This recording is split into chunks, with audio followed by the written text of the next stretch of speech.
Welcome everyone. This is the first of our workshop series for this semester for the Guided Pathways College Implementation Team. My name is Tanisha Maxwell, if you don't know me, and I want to acknowledge our two tri-chairs for our Guided Pathways Implementation Team as well, Dr. Doug Berry and Dr. Diane Chapman. So we also have our members of the Guided Pathway College Implementation Team here today. So if you all are around, you just kind of wave your hand so folks know who you are. Thank you all for your commitment and your participation as we continue with transforming and moving towards implementing guided pathways. So today, as I said, is the first part of our workshop series that we'll be doing all fall semester to talk a little bit about highlighting the different design principles related to guided pathways. So today we're going to be talking a little bit about academic advising and some of the updates that I could provide about that, as well as the Puma pathway. Our Puma pathway is our student life cycle here, and so it really will help to explain from a student-facing perspective what our student experience is here in our culture here at PVCC from the time that they enter our campus to the time that they graduate, and beyond. So we'll go ahead and get started. So first I want to talk a little bit about what is guided pathways. We continue to talk about it. It is essentially a redesign. What we're focusing on is how we can better streamline the opportunities that we provide for our students and the educational choices that they have, along with their career path so that they can connect their academic and their career goals. And we want to be able to do that in engaging ways that really put our arms around them so that they have wraparound services that will support them from the time that they enter our campuses to the time that they leave. So with that in mind, the goal of guided pathways, we want to be able to, of course, be able to increase their completion rates. We want to be able to even the playing field in terms of their social and economic mobility as well with the opportunities that a college education can provide. And we want to be able to give them some sort of value in the labor market, right, when they leave here. Whether they transfer on to a university or they decide that they want to go right into the workforce. So you'll see that with some of the ways in which we look at guided pathways and industry partnerships as well. And we start to look at what are some of the trends with our industry partners and ways in which we can continue to offer relevant programming here at the community college level for our students. Some of the aspects of planning, what we want to be able to do is create conditions, preparation, awareness, and sustainability. So part of this is really around just the awareness piece, right? How do we prepare for guided pathways? How are we aware of what it means? How do we all speak the same language to students? What is each of our roles in the implementation of guided pathways? Because it is an all hands-on deck endeavor, right? And then how do we implement it? The four tenets of guided pathways are focused on the four right there at the bottom. The first thing that we do is clarify a path. Our students come in, they do some career exploration, they learn a little bit about the programs that we offer, and we help them with their career decision making so that they can connect that to an academic goal, right? Then we're going to get them on a path. That path will be a degree program or certificate that they identify that they want to be a part of and pursue. And we want to be able to help them in that process, provide them with support, whether it's from learning support, whether it's academic advising, to be able to do that. Then we want to help them to stay on a path. How do we keep them connected to PVCC? How do they know they belong here? How else do they get engaged and involved? Are there ways in which we are providing them service learning and internship opportunities that help them to enhance their resumes as they move on from here and get prepared to do that? And then how do we ensure they're learning? This is really aligned with our learning-centered philosophy here at PVCC. So in everything that we're doing, we're also looking for student learning outcomes, right? From beginning to end, how are our students learning? How are we engaging with them? And how are they able to take this information with them to create some sort of positive social change as we start to integrate some of those with the values that we have here at our institution? So that's a little bit about guided pathways. We'll try to continue to remind you a little bit about what the guided pathways is all about each time that we have these workshops. But as I shared, today we're going to talk a little bit about the design principles around academic advising and how to integrate Puma pathways into your daily work. So we're going to talk about those two things. So our chancellor identified several design principles, 6 of them, to be able to talk about what are the things that are non-negotiable that we're going to be focusing on and that we need to deliver on as it relates to having guided pathways to be successful. Around academic advising, these are those design principles. So the first one there says case management model across the district. So what that essentially means is, as you know, we do have very high ratios for academic advisors to students. We have been allocated across the system 32 new positions that are also elevated in terms of scope and role and responsibility that will engage in case management, meaning that they will start with the student from the beginning and have that connection and contact with them all the way through the end or completion of the student's certificate or degree program or transfer program. And in that, they will also be aligned with what are the pathways that they might choose. So it could be business as an area that they choose. It could be health sciences as an area that they choose. So that particular academic advisor will then have some expertise in all of the different programs and certificates that are related to that particular path. So that's kind of an idea about how that case management model will work. It is still, the details of it are still being developed by our chairs of our academic advising work team through Guided Pathways, which is Dr. Julie Bowler and Michael Cornelius, who are directors of advising at their respective colleges in our system. Okay? Then, align with best practices and national standards. So the district has also hired 3 NACADA consultants. NACADA is the National Organization for Academic Advising that really sets the trends around what academic advisors do at the college level and how can we best support students through our academic advising area. So they will be coming in to also assist with, once that model is fully outlined, and the professional development around how we're going to continue to provide that for our academic advisors is ready to go. They will help the colleges to be able to implement that model and that professional development at the college level. Reducing the ratio of students to advisors, currently at PVCC, our ratio is around 1,400 to 1. NACADA recommends 250, 300 to 1. Even with our 32 allocated across the system, we're not necessarily going to be at that level, but we will dramatically reduce the ratio to be able to support students. So we'll be identifying ways in which we're going to look at what are the top areas of interest, fields of interest that our students have, and how can we start to identify and assign those academic analysts to those areas or fields of interest so that our students can have that support from the time they enter to the time that they leave us. Nuance to meet student needs. So there might be certain cohorts of students that we're looking into that might need certain types of support from academic advising. There might be certain specializations or professional development that's needed as well. And so as we move along, we'll be continuing to look at what we need to do to help our students to be successful. And as many of you know, there are some changes that are happening with developmental education. This is not the forum for that, but I'm just acknowledging that that is there. And that may be something that's a nuanced need as well in terms of level of support that we provide to students and how we decide we're going to go about doing that. Then consistent training for advisors. As I said, that's being set up right now.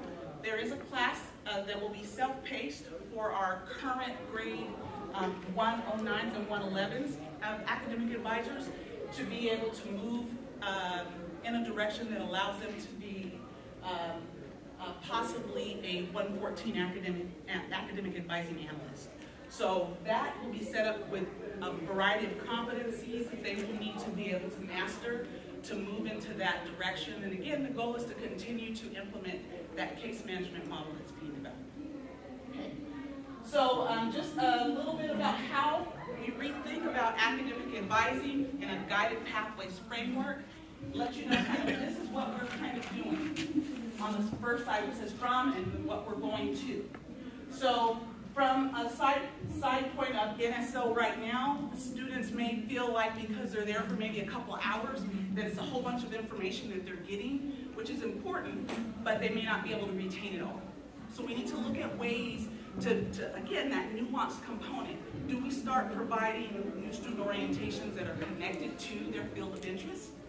that might be a little more narrow in that way, and then they're cohorted. That might be one example of that just-in-time support for major decisions along the path. Okay? Then advising versus teaching. And it's important to look at that because it is not just one or the other.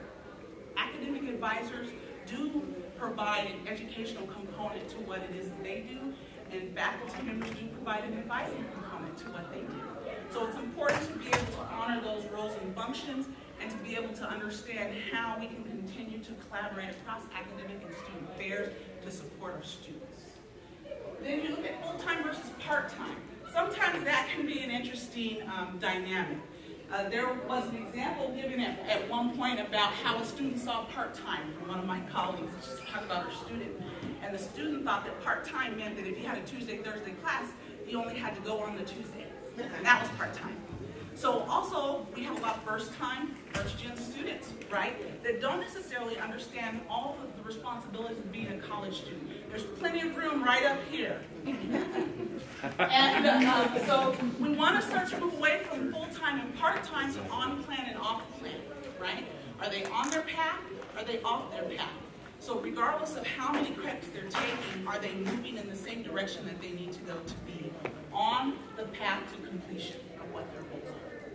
Then scheduling available courses. This goes into strategic scheduling. I know our faculty, especially our division chairs, are going to be helping us to work through what we might decide to do in our strategic enrollment management plan around strategic scheduling to support students. That could be a variety of different formats in terms of how we offer that and what students need. And so that is another way in which guided pathways and how advising may change as it relates to guided pathways. Are these ideas that we're still thinking about, or do we think that we're going to be doing them? Like, how far away do you think we are from implementing them? So, ideas, they seem great. Yes. So they are in the process of being developed. The plan for implementation, full implementation is fall of 2020. Some of these things are happening along the way. So for instance, the hiring of those academic advising analysts, my understanding is they will start next week at the different colleges. But there are still vacancies and still some hiring processes that have to happen as it relates to that. So until some of those things get into place at the college level, they've also asked us to identify what are going to be some of the expectations that we're going to start out with until at a district level we can kind of guide that. Because the fields of interest are still being identified and solidified and vetted. So we want to make sure that we're not waiting and trying to implement everything all at once, but that we're trying some things out and piloting what's going to work best culturally for us here at PACC and still be in alignment with what they're doing at the system level and in the direction that we're trying to go. Hopefully that answers the question a little bit. So I wanted to talk a little bit about academic advising in that sense. I did give you an updated convocation that shared with you that there are about 700 people, internal and external, that applied for those 32 academic advising positions. About 500 of them were screened, about 200 were interviewed, and we're still trying to hire the 32. Some of them are still vacant positions. Yes? The 32, is that district-wide or is that just for this campus? District-wide. So we have 4 allocated positions, particularly for our college. And that actually is, there's no other college that allotted more than 4, but there were a couple that were allotted 4. If that makes any sense. Okay. Some colleges were only allotted 1. So it depends on also the ratio right now that each college had and what the need was. Are our 4 hired? We have 2 of the 4 allocated positions hired, or we have preferred candidates who have accepted the positions that we are expecting to start next week. But again, and then we have 1 internal candidate that has been elevated to 114. So that's kind of where things are at for us right now. So we still have 2 positions of the new brand new positions that we need to hire, and 1 vacancy that will be elevated to a 114 that will need to be hired. And so there have been some, in collaboration with the district HR, we've also had to kind of work on what our restrictions would be around when we start to move towards the posting and permission for colleges to post individually because they did start with a centralized hiring process. So we're hoping that we can move those postings out within the next week or two from the college level to be able to fill those positions. Yeah, you're welcome. Other questions so far? So is there a plan to expand on the 32? Well, I just asked a lot of the research that I've done on this, the guided pathways, has suggested that from the college lesson, they at least a minimum of 16 positions to make it operational that you would need, and at least the staff, the individual fields of interest, so that you would have a breadth of knowledge from people advising students in those roles. I cannot guarantee that there will be a large expansion. I think there will also be other components that are looked at to leverage our resources that might engage faculty in some of the advising expectations, and it also may engage other staff members. So it is something that I think is still unknown. So we'll see as we kind of move forward and also look at what the resources would be fiscally around whether we could continue to hire more positions. What I do know, though, is that at the college level, the expectation at some point is that all of the academic advising positions at each college at some point are expected to move towards that 114 level and scope of responsibility. And that will take some time as well. Other questions? Can I just add to Jim's, you mentioned that these sound like really great ideas, and there's a lot of new faces here. So I just want to remind people that this has been going on for about a decade nationally. We are not coming up with these ideas on our own in a box somewhere. These have been put into practice, put in place, and they've seen good results. They've changed things up. And so, one of the colleges in Texas system, they did go out and hire 32 advisors at that school. They put their dollars into that place. But other schools, such as Florida, didn't have those dollars, so then they started to utilize faculty advisors. And what does a faculty advising model look like on our campus? That's what Michael tests for. So there's a lot of really good ideas out there that have already been put in place. Trial and error is happening. I guess that's the benefit of being kind of slow to this national movement, is that we get to pick up on everybody else's really good ideas. But again, from our leadership perspective, we want these good ideas to come from our campus and not from other places. So that's why it's exciting to see so many new faces here today too. So please continue to bring input and ask those questions. That's what we want. Absolutely. Love it. So the other component of what we want to talk about also is the Puma pathway. And the reason why is because, again, that's our student-facing component.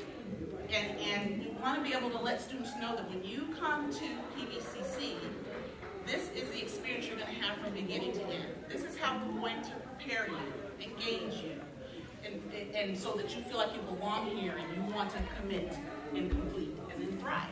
So we want to be able to support students in doing that, and that happens at all levels of our campus. Dr. Dell's talked about all points leadership, right? We all have a responsibility and all have the capability to impact students along their journey and their path. Okay? So, in a nutshell, that is our Puma pathway. You've probably seen it on posters and things across our college campus.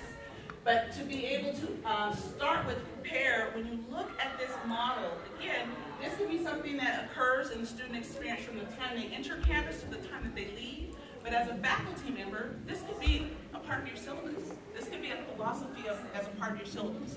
When you come into my anthropology class, this is how you're going to prepare to be successful in this class.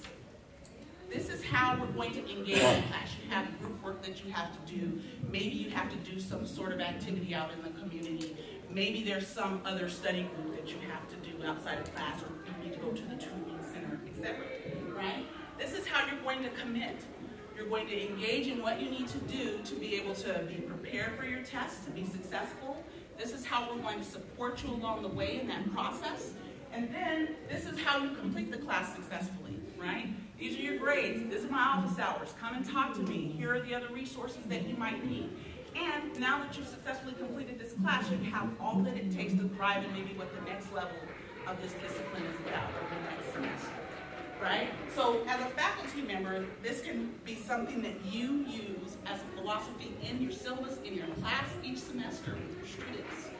In student affairs, this is something that they might use as students come in then to try to enroll in the service excellence that they provide to students as they come in, providing accurate information, providing service with a smile, letting them know, making the process as seamless as possible to enroll or to be able to plan out their education for the time that they're here, right? So each one of these areas provides that for students, and we want to be able, again, to be speaking the same language around what the Puma pathway is and what it's about. Why is it important, you might say? Why do I have to kind of learn about Puma pathway? What does it mean? It is a part of our institutional framework. Dr. Dell introduced this at Convocation. It's this integrated institutional framework, really starting with the overarching understanding that our value at the core is learning, right? And we want to ensure that our students are learning from beginning to end.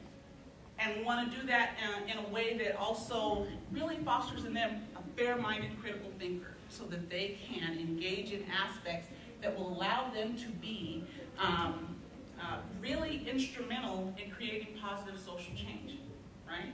We want to work with the holistic student and really focus on all aspects of their development so that when they leave here, they have a skill set that allows them to thrive, right? So that's how all of this becomes very integrated, and you can see down at the bottom, it lists those 4 tenets about guided pathways. That's kind of our employee-facing component, right? So how do we help them clarify a path? A student comes in, they look a little lost, or man, they're really great at this concept, they might do really great in this type of career.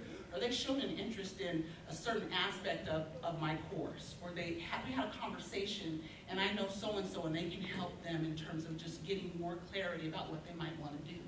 That's when you become the source of the source, right? You help them to clarify that path. And then you start talking about getting them on a path. Then they go to advising, they know what they need to do because they're now on an educational plan. And that can be supported in a variety of ways in terms of how they continue to move forward each semester. So the mapping teams that you'll learn a little bit more about, the way in which the courses are sequenced, how they're on a path or off the path will then help them to be able to make sure that they're moving in the right direction, they're taking the least amount of credits to get there, and that they feel successful, that they belong in the environment, the learning environment that they're in while they're doing it, right? We get them to stay on a path, we provide different opportunities for them to engage, be involved, civic engagement, global responsibility, leadership opportunities, etc. That's how we get them to stay on their path, right? Work opportunities either on campus or off, and then we also ensure that they're learning. So we build and we continue to build a culture of assessment on our campus. Many of you may know we have your general education assessment criteria, and we've started to also look at ways that we can collaborate between academic and student affairs and being able to re-establish that committee as the assessment of learning team, right? That we'll start to collaborate both curricular and co-curricular assessment opportunities for our students so that we're really intentional on how we're engaging with them and making those interventions with them to ensure that they're learning. Then you might say, how can you impact the Puma pathway? I'm not always really great at connecting onto these things, but I wanted to be able to introduce this to you if you have not seen it, because what we're trying to do is create a web presence for the Puma pathway. And so on our web page, there's kind of like 4 little squares about mid-page. This is one of them. You can click on this. This is going to be a resource for students. And this is also something that can come up on a mobile phone that they can click on. And each one of these areas, it talks a little bit about what does success, completion, and beyond mean. Each one of these areas you can click on. It'll give you the definition. And then if you click on it, it'll talk about aspects underneath those resources around that phase of the student's life cycle. And it should take you then right to those steps. So it takes you to the enrollment steps page. And then if you go back to it and you wanted to look at some other area, commit, right? When students are committed here, it's likely that they might be ready for an internship or a job or career counseling or other things that you might think of. This is a living, breathing web presence. So I want your feedback. I want to know what you want to include.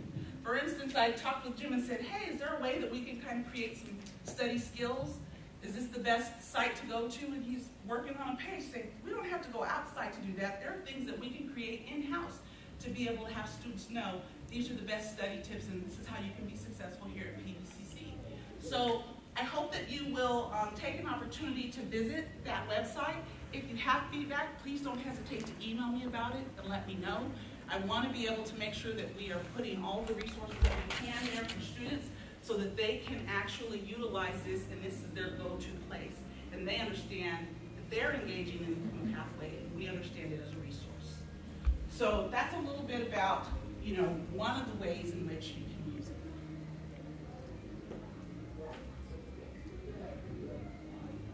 And then when? When do you use it? Now. Not tomorrow, not next week, not next month, not next year, not tomorrow. This is something that you can do now. If we had more time, I would engage us in an activity, but I don't know, we won't have the time today, but maybe it'll be a part 2 to this one. We can do that because really it's important to start thinking about how do you incorporate this pathway into your daily work. Where do you see yourself impacting this for students? And there's so many different great ideas that you all will have about how to be innovative and collaborative to do that. So with that, I will make sure that I am acknowledging our Guided Pathways team.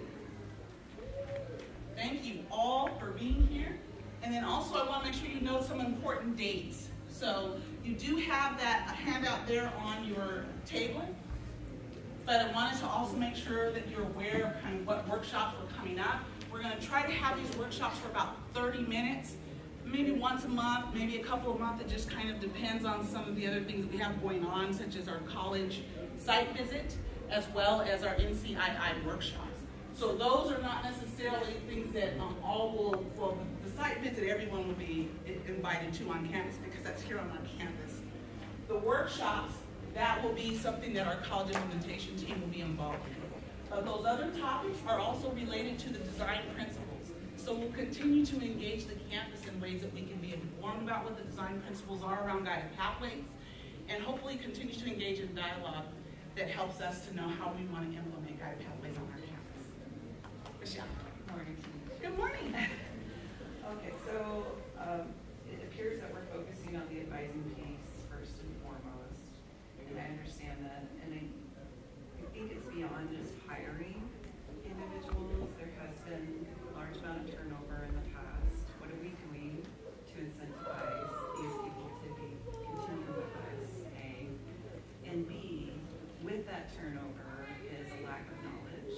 What are we doing different to train these advisors so that they do understand what classes, what they need, what one's better for this one, what's better for that one? Are we siloing so that, this set of advisors does these disciplines? Because it's really how you get to know the discipline, is if you have some specialization. I know we've gone there and then we've gone back and kind of gone back and forth between what kind of advising model. I think it's more than just having bodies, it's the craft, if you will, of advising. So what around that are we planning, or are we not there yet? Well, some of that is in the works. It's a great question, and I would agree. It's not just going to be bodies. We are going to have to create some sort of sustainable professional development, ongoing professional development for our advisors so that they have some level of specialization in what it is that we need them to do to support students. So, for instance, the NACADA conference is coming up very soon. It's either this month or maybe early next month. And all of the 114 level advisors will be going to that conference. There will be opportunities also for our grade 109 and 111 advisors to be able to go to that conference as well. They'll have the opportunity to use their professional growth monies to do that. So that's one aspect of professional development. The other, as I shared earlier, is around the professional development course. That course is going to be created, and then it's going to contain in the course competencies around the profession of academic advising and the different levels of responsibility and how to integrate that or implement it through the case management model. Some of that will take time. Also, you have new advisors coming in at that 114 level that are new to Maricopa. So there's quite a bit of professional development that we will have to do in terms of onboarding. Some of it will be learned as we go, unfortunately. That's kind of the mode that we're in. But I do think that there are some concerted efforts to ensure that we are kind of creating an opportunity for our academic advisors that motivates them to want to stay. This actually, with the 114 layer in there. With customers all day can get to you. Yes. And that's the front line right there. And I think that there could be more done for them as employees to help retain them, so we have that continuance. And like Doug said, you know, let's think of solutions that are particular to our institution. You know, it would be even, I don't know, behoove us to have a certain group, like I said, that, you know, is delegated to certain disciplines, but it goes to their division meetings even, and that gets to know that faculty and gets to, so that they know who to call or they have a relationship. Let's face it, when we know someone personally, we work well with them and we rely on them and call each other and figure things out. I mean, it's just, I think they're disconnected from us. I think we need to create a relationship with them and they need to also feel free to create one with us. And somehow that needs to be part of that big picture. I fully support what you're sharing and what you're saying. I think that that's a great way to start doing that, to have, because I know that advising invites our faculty into their meetings, but it would be awesome if faculty invited advisors into their division meetings. I think that's a great idea. The other component about what you shared. I mean, I guess I'm saying that maybe that's part of the job, is that they're integrated into knowing the discipline to a higher degree. I think that's great. I do think, though, that it is a faculty decision to be comfortable with that, right? So in terms of requiring it, I do think it would need to be something that's collaborative with faculty, and that that's something that they would want, and that we might be able to pilot even in some aspects of those that are very interested in starting in that way. The other thing about what you shared, I wanted to address too, is that there really has not been much of a career ladder to be able to move up in academic advising, and this layer in between at a 114, which is at a management level, lower level management level, allows for another layer of gaining some experience for professional development to be able to move up the career ladder as well. So I wanted to share that piece. Yes. Is the district or PV being mindful of incorporating the student service specialists that perform advising capacity responsibilities outside of the advising office to ensure that they are also efficient or properly trained, receiving all of the opportunities? I mean, I think there's a lot of student service specialists across the district who do similar case management functions, but aren't being incorporated within the 114 capacity, and then often feel excluded from available trainings, even though they're required to have the same knowledge base. Yes. So there have been conversations about program advisors. I'll just use that term, student services specialists, that are typically advising cohorts of students, veterans, honors, athletes, things of that nature. And the focus for right now has been with academic advising, and that being their primary role. And components of that continue to be advocated for, at least through the VPSA Council, so that we are incorporating our program advisors in those professional development opportunities. And so there was a question that came up also with the course. Will our program advisors also be able to take the course? It is still being developed. The next time that we have a joint VPAA-VPSA meeting, I'm sure that that will be a topic of discussion. We will continue to find ways to make sure that we are integrating equitable opportunities for professional development across our system. I would just add that I think our district was short-sighted in not looking at that more holistically, because in fact those folks are doing very similar kinds of work, only they're just not in a different box. So we will advocate for equity around that issue. I'm not sure what that looks like, but quite frankly, if you're working with a cohort and it's not about going to this box over here, but if you're working with ACE or HOOP or veterans or even athletes, we can elevate that expectation, and it's about creating that greater lift. So that's my own personal opinion, but But we will, this college will voice that needs to be addressed. And we have. So I want to make sure that you are aware that it has been a conversation. But again, the collaboration with HR and kind of at a centralized process, there's been a lot of this process that has been kind of imposed in the sense that this is kind of the direction that we're going. We want to kind of focus on this area first and see what we can do to get these 32 hired. But I will tell you along the way, even with that first posting when it went out in April, there were discussions where we were trying to include our program advisors in that process for the opportunity to be elevated in the role that they're in versus applying for the 32 allocated positions. And that was not something that was supported at that time. So, but the conversation is happening, so I want you to be aware of that. And we will continue absolutely to advocate for that here at PCC. Yes. What I want to say to Michelle and to others is I was on the hiring committee for the case management, and one of the things that I saw as the vision was that the case managers are going to be developing relationships with not only the students but also across campus to be using the resources more fully effective for the students. And that's changing the philosophy that we had in advising where it was numbers, numbers, numbers, see them in 5 minutes and push them out kind of thing. This is moving totally away from that. And hopefully that'll provide better experience for our students and also for faculty and anyone that they're working with. So I think that's going to alleviate what some of those concerns. Yeah, and I just want to piggyback on that a little bit because the district does have, as district-wide, do have plans for professional development for the advisors coming in, along with the workshop that you had mentioned.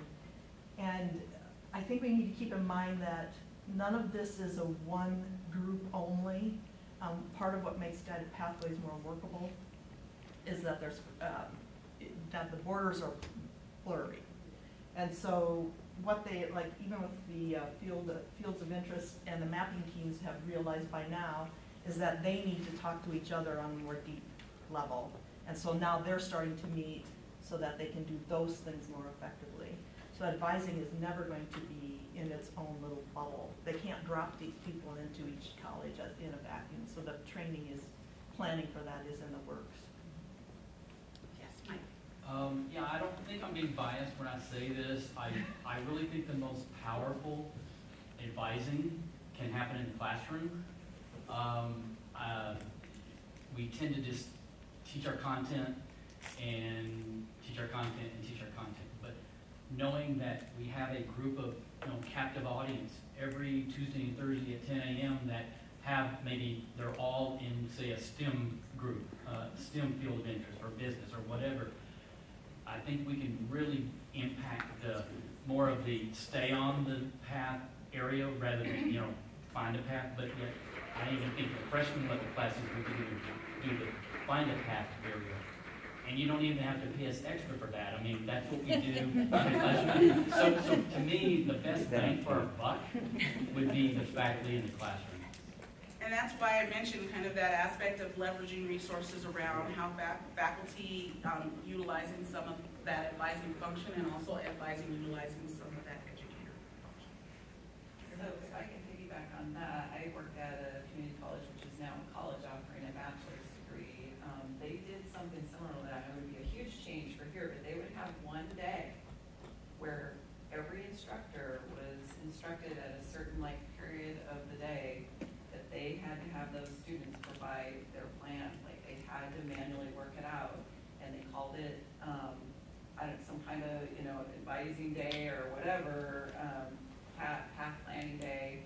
And so the first 15 minutes of the class was designated for that, and they would do it. And they're now offering a bachelor's degree. So this is a Green River Community College up in Washington. They had huge enrollment. They got several satellite campuses, and that was one of their strategies, is they would just actually designate a day on the calendar where they did it in the classroom. Great idea.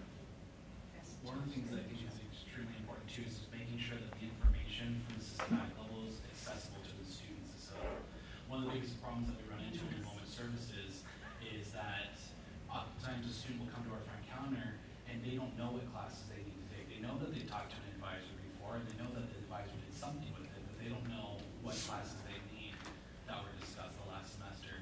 So I think making sure that those conversation pieces and what is carried on is accessible, so that way that student comes back in October for spring enrollment and they're ready to go, and we don't have to wait. We can say, awesome, perfect, I got your plan right here, or you've got your plan, let's get you in these 4 classes. And then not just, and then everyone over the whole campus that does advising would need to see that, because they're going to talk to Mike in class, they'll talk to someone in advising, and they're early college, so they'll talk to that person, then they'll talk to me in counseling.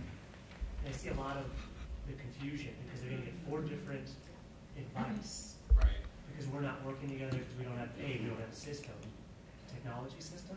Well, that's Things what I like said that is is just crucial, because that's really what happens. Well, I think that's why it's important for it to be very accessible to them, so that way we can get out your academic plan. So that way we start holding them accountable for having it. We can really sit down, but it's the same one. We all look at it together. And why? And there's got to be notes like, well, because you told me this, I'm advising you differently than what Mike said, because your plan is changed. Instead of blaming the advisors like, oh, you're misadvised. No, you gave them different information that the other person didn't know about. And it's just lacking. So I really like the idea of we need a systematic thing, like we have to be working together, and that we have to have the technology behind it. That's a good idea. Deanna. Well, we're already using that. We have those tools available. We're using SIS right now with the notes. Some people don't read the notes. Or have access. Or have access, but it's there. And we have digital academic plans, we have digital check sheets that are attached. And the students currently have access to that information, whether or not they are using those tools and gathering that information. That be something separate, but it is in place, and we are uploading these digital files to their students. So I just also want to make you aware that we are 15 minutes over our allotted time, and you're so engaged. I'm super excited. But I just want to also acknowledge Dr. Dell and thank you for coming. Can I just share one thing? And I got to go next door to where the fun's happening. So first of all, thank you for being here. I'm very appreciative of everyone who showed up today. But I don't want us to wait. PVCC is not going to wait for the district to come up with some kind of grand plan. So I encourage us. There are 8 or 10 things that we can be doing right now that will build a foundation for whether it be advising or guided pathways or whatever. So I would challenge us to start folding these ideas back into the implementation team to say, okay, how can we begin to scale up the use of SIS, which is already there? How can we break down this notion about you can or can't have access to that? So I would just challenge us, is we're not going to wait. Take these good ideas. Obviously, we need to be part of a greater system, but let's start building some of those ideas. I see the tri-chairs look at me like you're nuts. But, No, not at all. I was just going to add, next door is a prime example. I mean, that is the education student orientation. Right. That is something that all department or programs could be implementing. I mean, Megan's got the Teacher of the Year from Arizona in there as their keynote speaker. All the university partners What are in is there. it? What's going on? It's the education students from PVCC. It's their orientation. So they've identified as education majors. They're all going through what it's like to be an education student at PVCC. That's something that can be scaled within a future field of interest or department or program. So, yeah, we don't have to wait. yeah, please don't wait. Thank you, Dr. Dale. And thank you, everybody.